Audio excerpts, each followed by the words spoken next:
Good evening and welcome everybody. My name is Yukta, the host for today from Team Adhyyan Books, and I am here to launch a very special book. Yes, I hope आप सभी को हमारे events पसंद आ रहे होंगे. So we look forward for your comments in the chat box. Yes, so let's have another book launch event. So आज हम जिस book के बारे में बात करेंगे, उस book का title है Indian Aesthetics Across Time and Traditions, authored by Mr. N.R. Gopal. But before I called Mr. Gopal with us, I would like to give a quick introduction about him. So Mr. N.R. Gopal wrote a book called A Critical Study of Novels of Anita Desai in 1995 and co-edited a book on Indian English poetry and fiction. He translated Ravi Kumar's Glimpses of Hindu Genius into Hindi, which was published into 4 editions later. His recent books include Survivance of Indigenous American Literature, Unveiling the Trails, Kumkum Seri to Rohtang, and Indian Aesthetics, जिसकी आज हम बात करने वाले हैं. He has also researched Fruit and Bloom, worked into education for over 23 years, and held an important positions in university. He is also editorial board of Journal of International English Research Studies and is additional director research for Central University, Himachal Pradesh, and director Center for Tribal Literature of America. So, without any further delay, I would like to call Mr. Nanduri Rajgopal. Welcome, sir. Hi, Mr. Thank you very Gopal. How much. are you? Thank you. Fine, How are fine. you, sir? Great. I'm So, feeling excited and आज हम आपकी yes, third book launch कर रहे हैं हमारे साथ and this is the third time that we are conducting this event for you so how is the feeling I'm feeling excited. I'm feeling good, and I'm feeling grateful too today.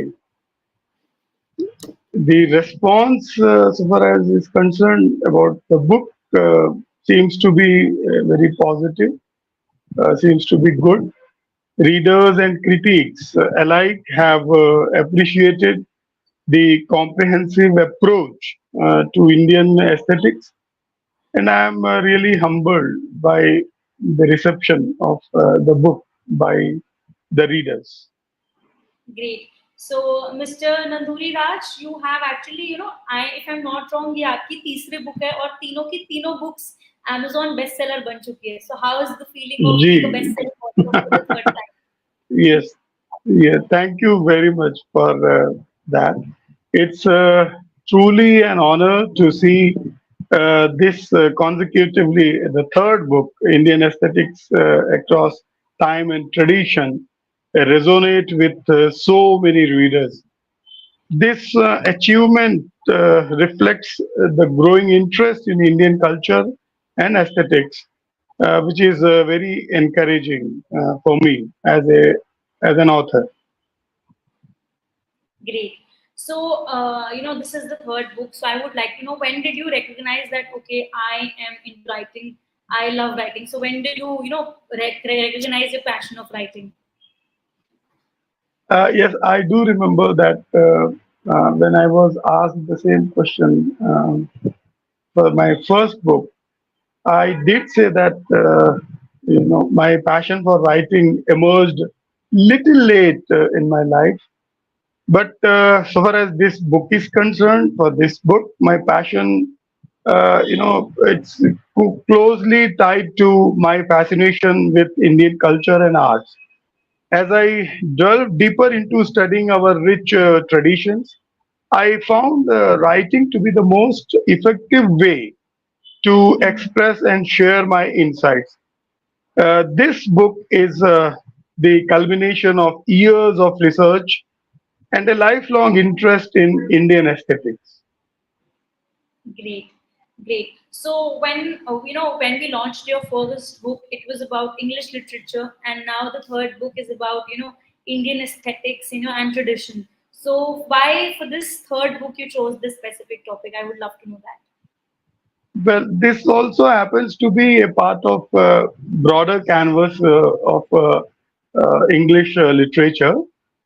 Mm-hmm. And I chose to write about Indian aesthetics because it's a subject close to my heart and one that I believe deserves more attention globally. The rich tapestry of Indian art, literature, and philosophy offers invaluable insights into our culture and history. And I wanted to create a comprehensive resource that could serve both as an introduction for newcomers and a sort of deep dive for scholars. So therefore, I got into this writing this Indian aesthetics. Great. So what how was your writing schedule? Like, by what time did you get a chance to complete this book? Yeah, I've been teaching Indian aesthetics to my PG students, and I'm into the research also. So a lot of students are there doing extensive and intensive research. So it's not that easy, मैं तो ये बोलता हूँ कि एक पुस्तक को जन्म देने का मतलब है कि एक ऑथर जो है वो प्रसव पीड़ा से गुजरता है। जिस तरह से एक बच्चे को जन्म देने में एक महिला जिस कष्ट को सहती है, वैसे ही एक लेखक को भी उस प्रसव पीड़ा से गुजरना पड़ता है। The book asking about, it took several years of research, writing, and then revision. Balancing this project with my professional commitments was challenging, but now I feel it's rewarding too. I often worked on the book during evenings and weekends and took occasional breaks from my regular work to focus on intensive writing periods. It required discipline and time management, but my passion for the subject, it kept me motivated throughout the process. Yes, great. Glad to know that. So I think your wife has been a throughout support for this journey, right? Right, Great. right, right. Glad to know Yes, that. Glad to know my that. family and particularly Neela, she is a very voracious reader. She reads a lot and she does a lot of research too. As I said earlier, that she is a practicing astrologer and she herself has authored many books. So she has always been there by my side, and she is a source of inspiration for me. And of course, my two kids, Radhika and uh, Jayant Vishnu. One happens to be a doctor, and the other happens to be an engineer. So they have been incredibly supportive throughout this journey. They understood the importance of this project to me and often made the sacrifices to give me the time and space I needed to work on this book. Their encouragement during challenging times was invaluable, and they even assisted with research and proofreading. Radhika does quite often when she is proof, although at times she gets bugged, but she does that. So this book is as much a result of their support as it is of my own effort. Glad to know that, sir. So what inspired you to write about Indian aesthetics and their traditions? So what was your inspiration behind it?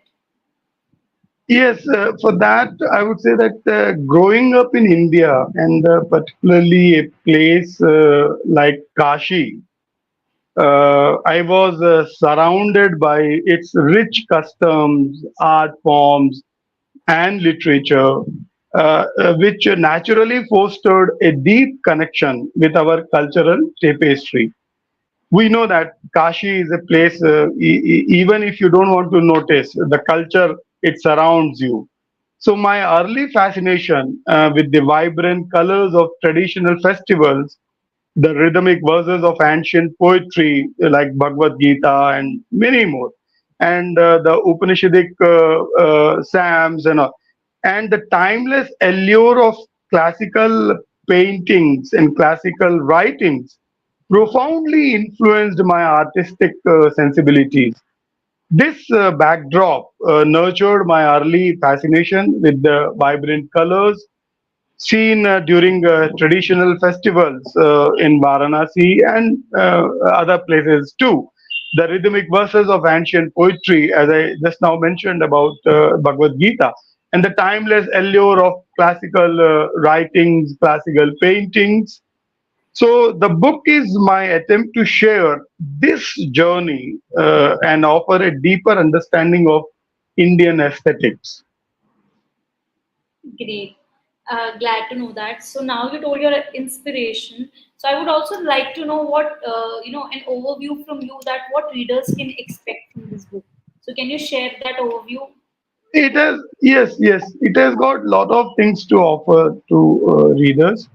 The book Indian Aesthetics Across Time and Tradition is basically divided into six different sections, exploring everything from the historical foundations and literary aesthetics to regional and cultural diversity, comparative perspectives, trends, and critical approaches.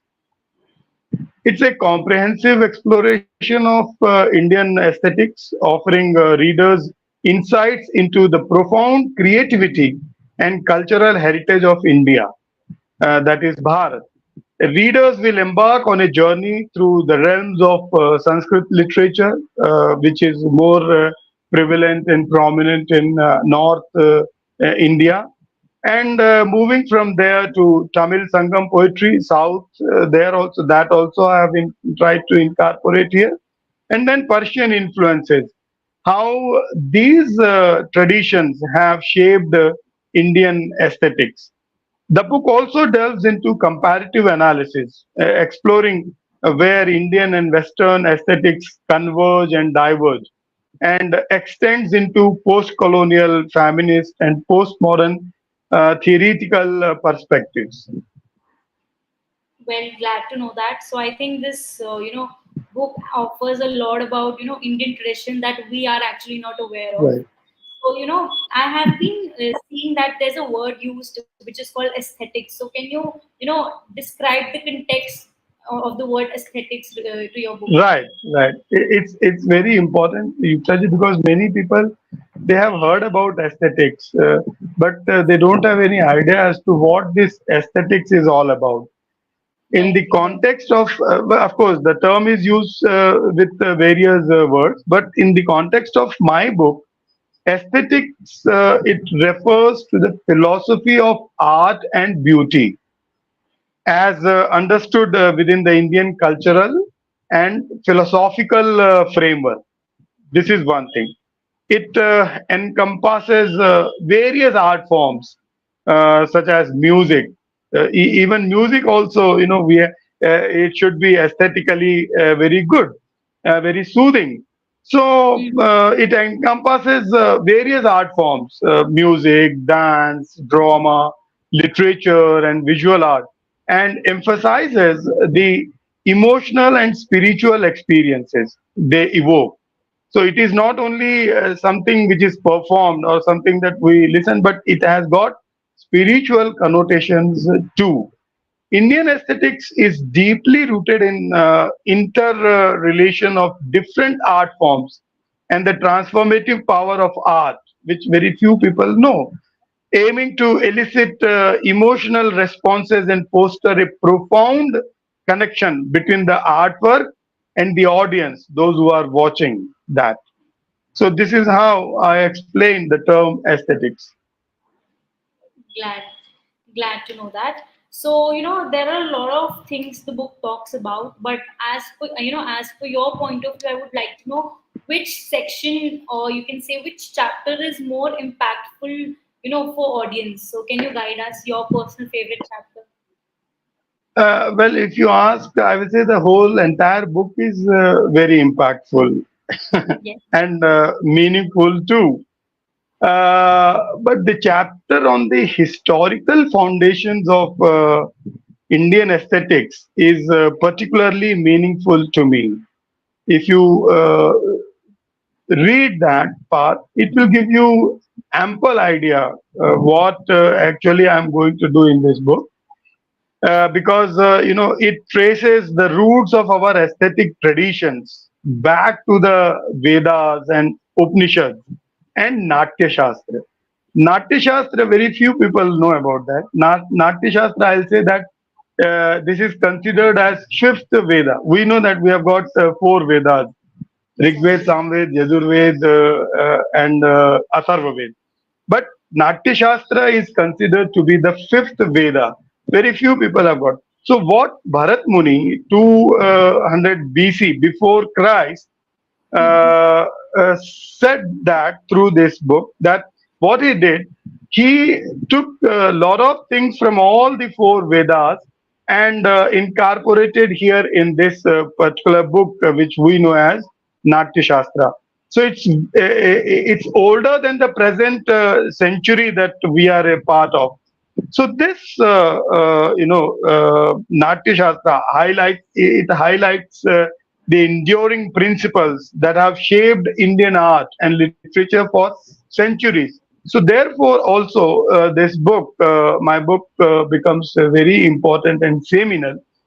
And this particularly the section I'm talking about, the historical, where I have dealt with historical foundations of Indian aesthetics, because this section is impactful because it provides a foundational understanding of how ancient texts and philosophical schools have influenced and development in the development of Indian aesthetics, offering readers a deep appreciation of our cultural heritage. So it's all very scientific also. Okay, okay, got that. So, as you rightly said, the book also talks about Vedas and Upanishads. So, what context does it has, related to Indian aesthetics? Can you guide me about that? Yeah, yeah. The Vedas and Upanishads, we know that ancient Indian texts, Okay. they contain spiritual hymns. वेदों के बारे में लोग generally ये जानते हैं कि वेद जो हैं वो धर्म ग्रंथ हैं, लेकिन मैं आपके माध्यम से पूरे ऑडियंस को बताना चाहूंगा, वेद धर्म ग्रंथ नहीं है, वो ज्ञान ग्रंथ हैं। और इसलिए अपने घरों में लोग उसको लाल कपड़े से बांध करके रखते हैं। They should not do that, क्योंकि वेदों में आपको विज्ञान मिलेगा।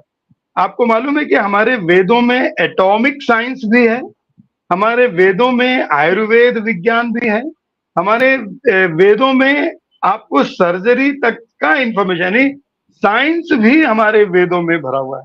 तो इसलिए वेद और उपनिषद जो हैं ये, these are all ancient Indian texts. So they, at the same time, they contain spiritual hymns and philosophical discussions that touch on the sublime and the beautiful. They lay part of the foundation for a singular aesthetic vision, emphasizing the divine and divine, the connection between the spiritual and material. So ये हमको material से कैसे हमें spiritual होना है, ये हमारे वेद और उपनिषद बताते हैं। विशेष करके आप अगर कठोपनिषद को देखेंगे तो कठोपनिषद में आपको यमराज और नचिकेता के बीच का जो संवाद है वो बहुत गूढ़ जीवन दर्शन को प्रेजेंट करता है। हमारे पास टाइम नहीं है, हमने कभी उसको देखा नहीं है, लेकिन मैं आपके माध्यम से रिक्वेस्ट करूंगा कि कठोपनिषद के इस विशेष करके ये जो नचिकेता और यम का जो संवाद है इसको पढ़े, because these text they highlight the importance of the divine in the aesthetic experience, establishing a philosophical and spiritual framework that has influenced various forms of Indian art and literature. So this is one reason, that I have taken this into account. Okay, so अभी जैसे आपने नाट्य शास्त्र के बारे में बताया, so I would also like to जी know what relevance does it has to Indian aesthetics. देखिए, ये जो नाट्य शास्त्र है, it is attributed to sage Bharat Muni. Bharat Muni जिनको मैंने कहा कि दूसरी शताब्दी before Christ. So BC 200 BC he was there.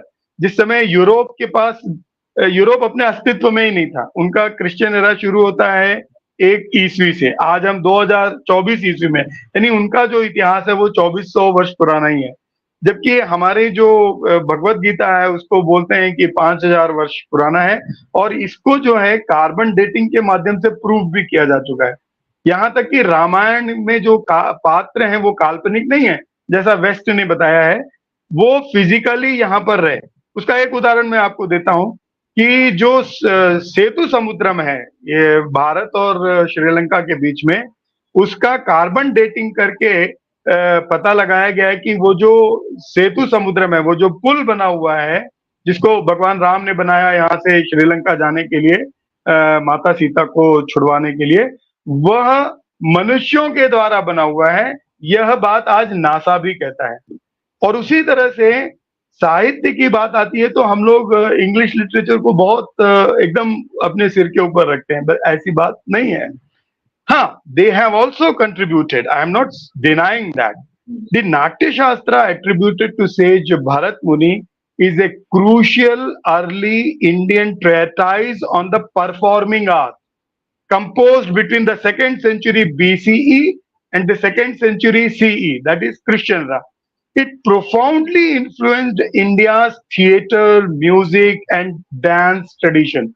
ये जो हमको दिखता है, ये जो dance tradition,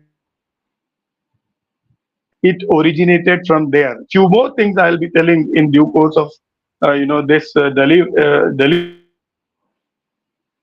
provides detailed guidance on various aspects of performance, including drama, dance, and music. Introduces key aesthetic concepts such as rasa and bhav. रस और भाव, इस पर 2 चैप्टर्स लिखा है भरत मुनि ने। उसको उन्होंने in all in Natya Shastra we have got 36 chapters. The chapter number 6 and 7, one is rasadhyay and second is bhavadhyay.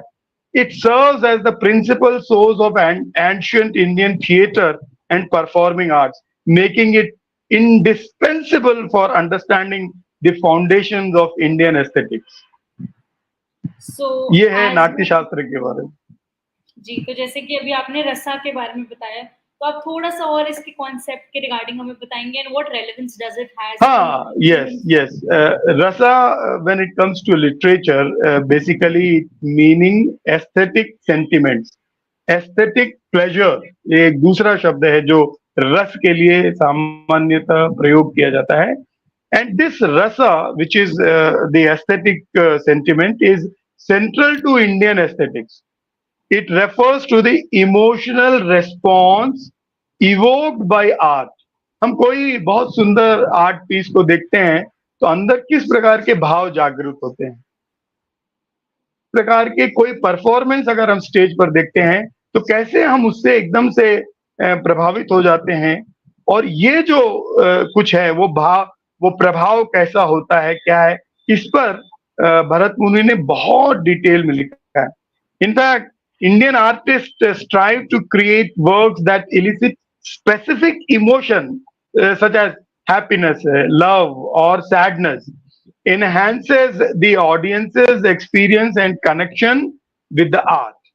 Unless he reaches to that height, one cannot feel the same aesthetic sentiments. तो यहाँ पे रस को हम कहते हैं aesthetic sentiment.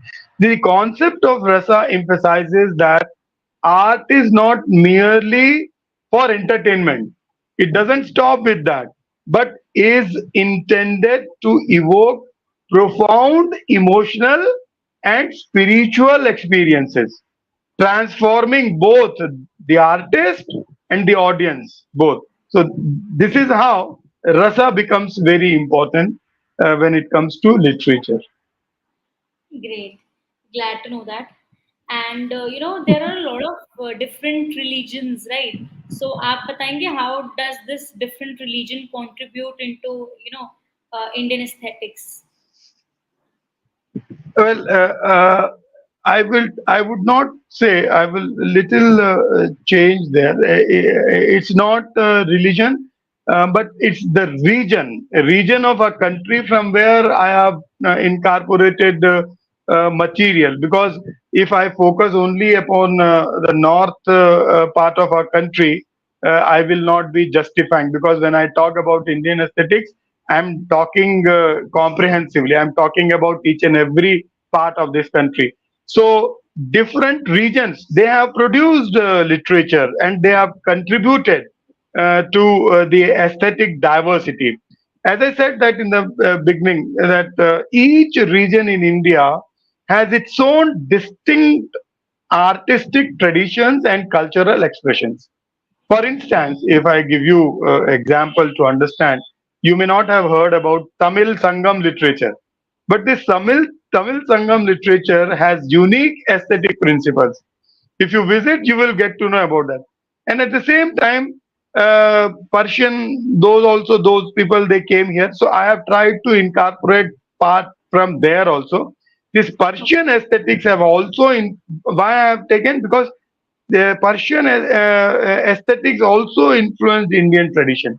So this regional diversity enriches the overall understanding of Indian aesthetics, making it a vibrant and multifaceted field. The book explores how regional variations contribute to the richness and complexity of Indian aesthetics. One.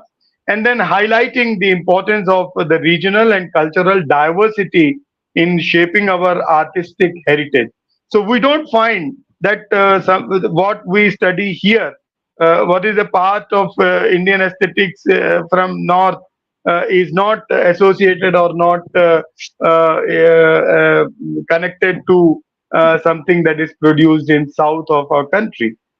So therefore, different regions are taken together, including the Persian, which is of course not from India, but we have also taken. I have taken in this book Persian aesthetics as well, for the simple reason that they have also influenced us, and so therefore that also is incorporated here. Glad to know that. So, how do you think Indian aesthetics is different from Western aesthetics, sir?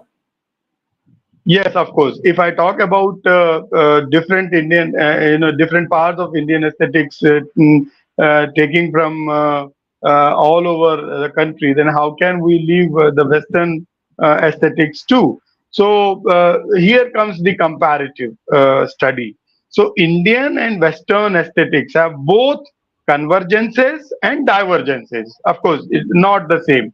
So Indian aesthetics deeply integrate spirituality.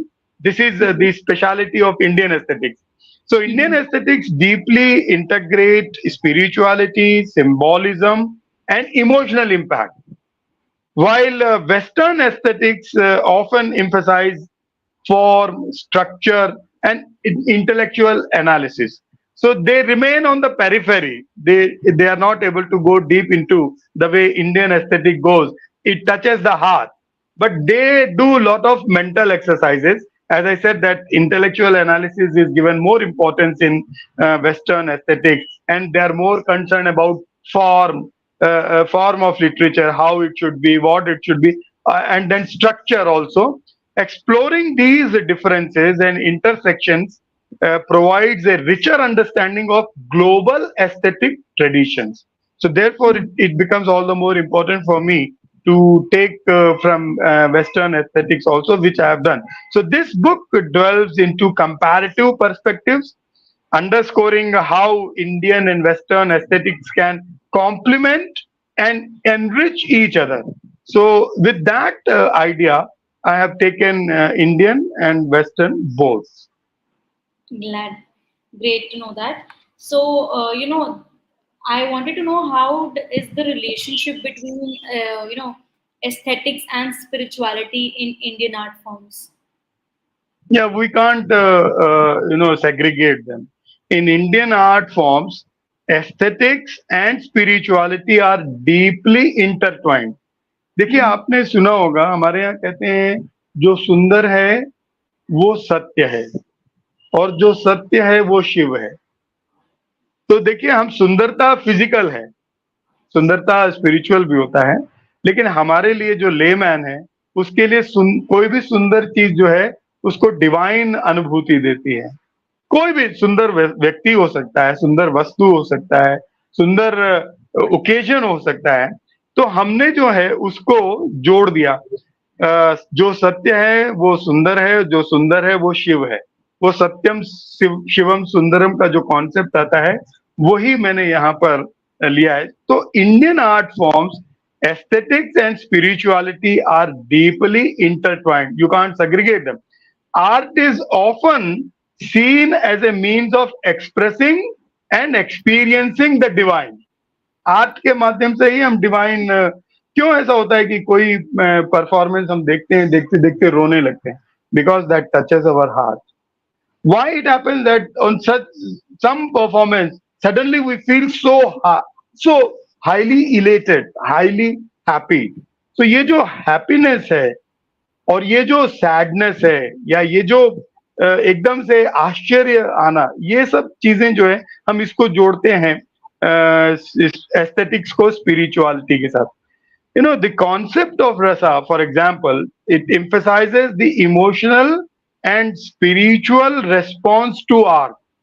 ध्यान दीजिएगा, ये the emotional रस जिसकी हम बात कर रहे हैं, it emphasizes the emotional and spiritual response to art, reflecting the belief that true beauty lies in the ability to evoke profound emotional and spiritual experience. So, this relationship between aesthetics and spirituality is a cornerstone of Indian art, shaping its unique character and significance. Okay, glad to know that, sir. So this topic is such a wide and vast topic about Indian traditions Right. and aesthetics. So what were the challenges that you faced while doing the research for this one, for this topic? Yes, Yukta ji, as you said, that the vastness of the subject, one of the Exactly. primary challenges, this vastness and diversity also of Indian aesthetics. So it was really very challenging and very difficult as to what to take, what to incorporate, and what to take and what to leave. So synthesizing the historical, regional, and theoretical aspects into cohesive narrative requires extensive research and a thoughtful approach. If you slack or lack anywhere, you may fail. You may not have the effect that you want. So interpreting ancient texts and then taking into account their relevance to contemporary aesthetics was also very complex. Ensuring that the book remained accessible while thoroughly exploring such a broad and intricate subject was a significant but rewarding challenge. Glad to know that. So how does your book actually contribute to, how does this book contribute to Indian cultures? How do it contribute? Yeah, I think that I hope my book will definitely serve as a comprehensive resource for scholars, artists, and anyone who is interested in Indian culture. By providing a detailed exploration of Indian aesthetics, I aim to enrich the understanding and appreciation of our artistic heritage and inspire further research and creative endeavors. The book's interdisciplinary approach. Why do I call it interdisciplinary? Because I have drawn various things from philosophy, sociology, and other related fields.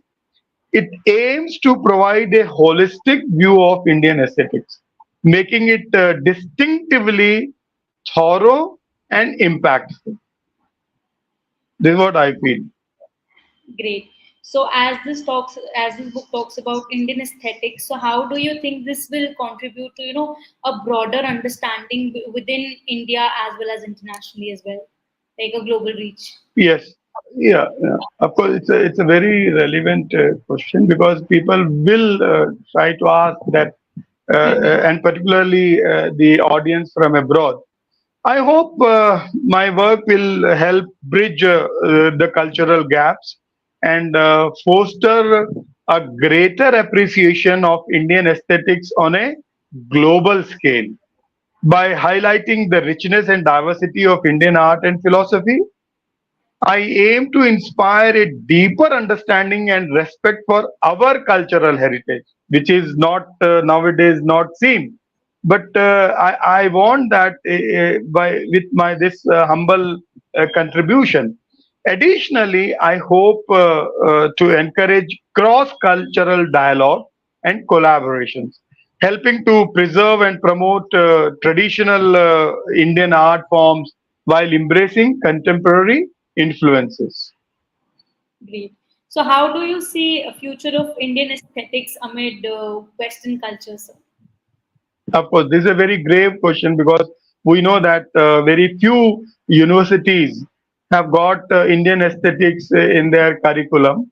So, Hmm. Indian aesthetics has always been dynamic and adaptive. It has never stood with,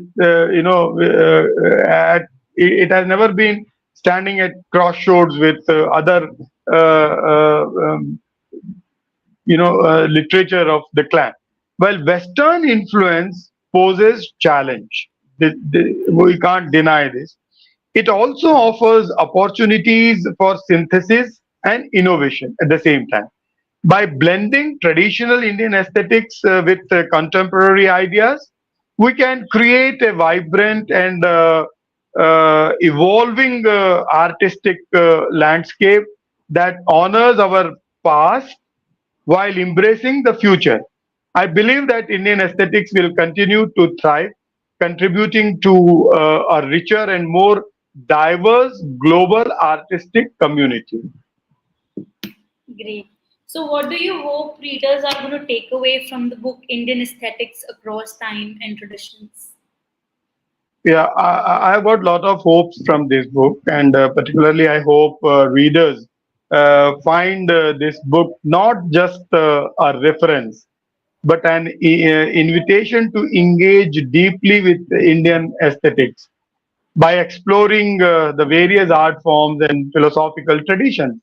I hope to inspire a greater appreciation of India's cultural heritage and its continuing relevance today.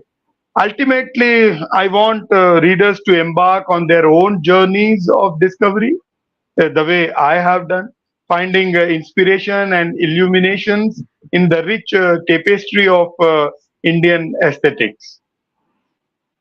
Well, definitely, this book holds a vast knowledge about our Indian traditions, and you have explained a lot of things to us today. You've enlightened us a lot about this topic, about our tradition.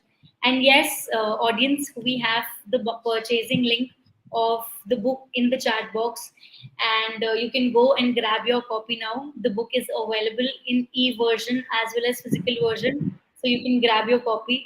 So I would like to know, sir, if somebody in the audience would like to get connected with you, how can they do so? I would request you to share my email and my phone number too. There is no problem. I just would like to add to just now what you said. Uh, for students preparing for national eligibility test, that is NET, this book is going to be of immense help to them. And at the same time, it is not limited to that. It goes little beyond. Even those who want to do some kind of research in Indian aesthetics, even for them also, this book is definitely going to be of immense help. Great. Thank you so much. So, any future plans for upcoming books? This was the third book. Are you coming soon with your fourth book as well? Yes, there are in my pipelines. There are three, four books still waiting to see the light of the day. I do have plans for future projects, as I just now said. I am considering writing a more focused exploration of contemporary Indian art and its global impact. Additionally, I am interested in delving deeper into the intersection of Indian aesthetics with modern digital media and how traditional concepts are being reinterpreted in new artistic forms. This is also I'm trying to look into. Of course, there are others too. Maybe in times to come, people will see, probably through you only. Definitely, we'll be coming up with more book launch events. So, any last few words that you would like to, have for the audience? Yes, I want to express my heartfelt gratitude to all the readers who have embraced this book. Your interest and support, uh, Yukta ji, to you and to Adhyyan publishers. What make this work meaningful? I encourage everyone to continue exploring the rich world of Indian aesthetics. Come back to your roots.